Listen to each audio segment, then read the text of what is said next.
So I go back, and I know some of you didn't raise your hand who I know are game developers. I don't know why you put your hand down. Or are you making a game right now, Dave? Can't tell from here. But when we were doing games, my background is work with a team of guys, and we created Red Storm Entertainment with Clancy, did a company with Michael Crichton, we did a company with Ozzy Osbourne, which was a huge disaster we don't like to talk about, but you need those to keep you grounded, those big disasters.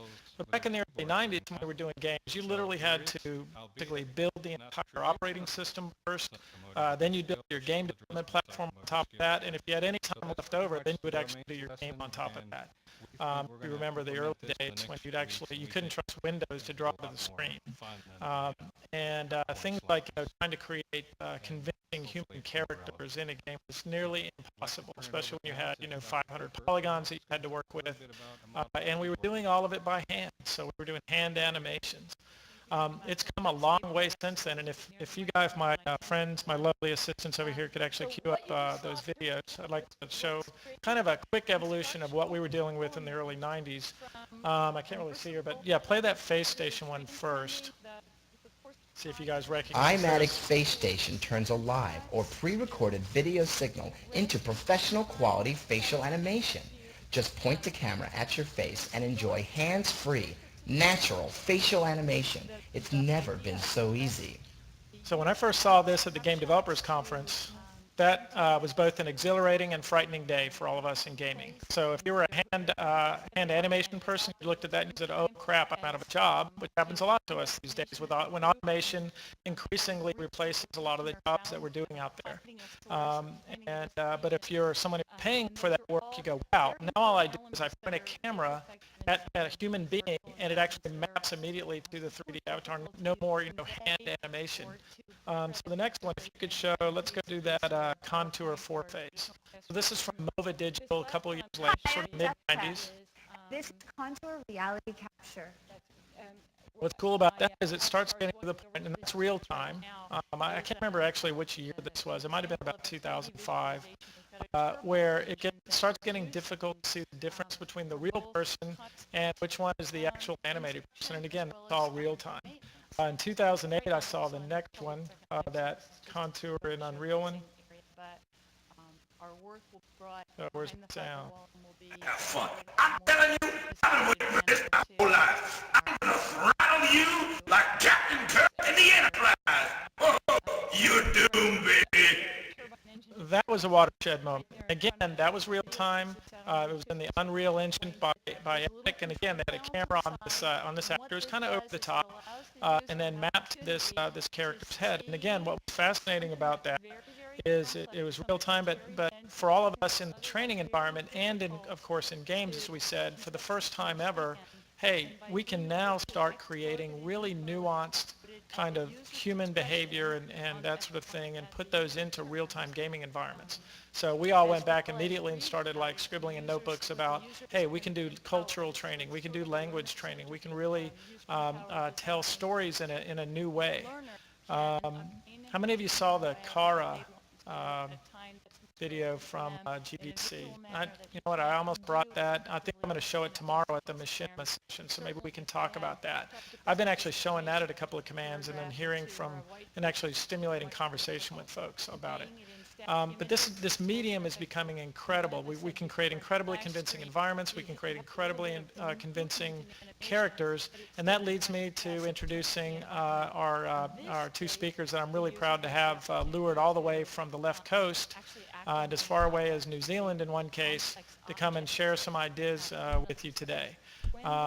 So I met these guys when I visited the set of Avatar back in 2009 with James Cameron. And again, most people really fixated on that stereoscopic 3D camera capability, and that was amazing. But the thing that captured my attention was that this was in the big Hughes aircraft hangar, in Playa Vista, California, where they used to have the spruce scoops, is that what it was called? Big, huge environment.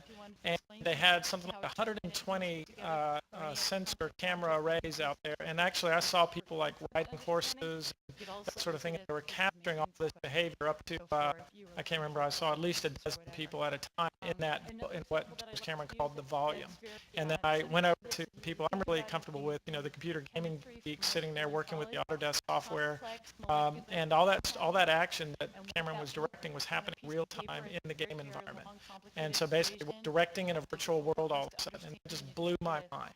Well, the folks you're about to meet are the two guys that helped all of that happen, helped James Cameron finally realize his vision for Avatar. They've helped realize the visions for Matrix and Lord of the Rings, and as recently as The Hobbit. So the first person I'm going to bring up here is Tom Whitaker, who's the CEO and founder of Motion Analysis. These guys have all been working together for about 18 years, so you'll see a little bit of overlap in the things they talk about. But I'd like Tom to give all of you a sense of the state of the art today in Hollywood for performance capture. Thanks, Rich. When I got his phone call and understood what he wanted the topic to be about today, and I launched in thoughts on what I'd talk about, I came to realize I've been dealing in virtual production for some 20 years. We've got them configured so that they're just-in-time information, so that when you walk close, when you are in proximity to certain things, these translucent pop-ups will show up, and when you move away from them, they relatively.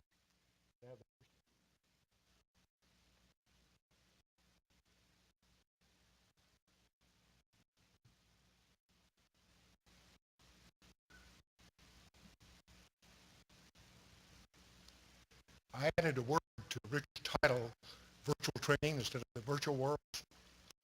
Next. From a high level, I immediately came up with all these questions with no answers.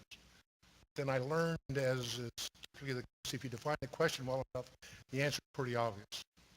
How do we get the real human being to relate to and interact with the virtual world as if they were out in a real life scene, in a city in Baghdad or something? Next. Most of these warriors have had some experience with video games, but for me, there's a major difference between using your thumbs to pull up movements versus experiencing some high level of training that stays with you. Next. There's quite a bit of experience at this conference in CBT training, sitting and looking at a monitor and interacting somehow. For me, there's a major transition if the real person get in the middle of that in a full-scale 3D world. It's a big transition. Next.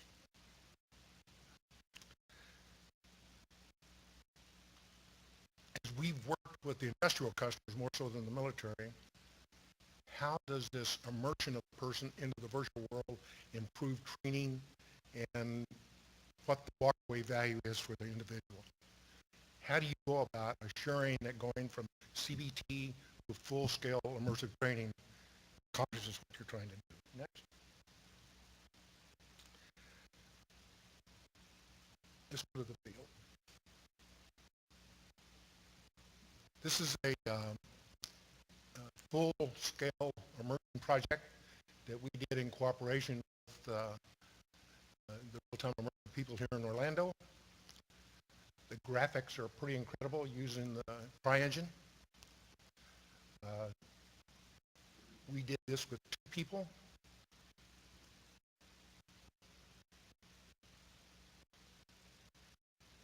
We found that the quality of the image is a major influence on how well a person relates to the virtual training.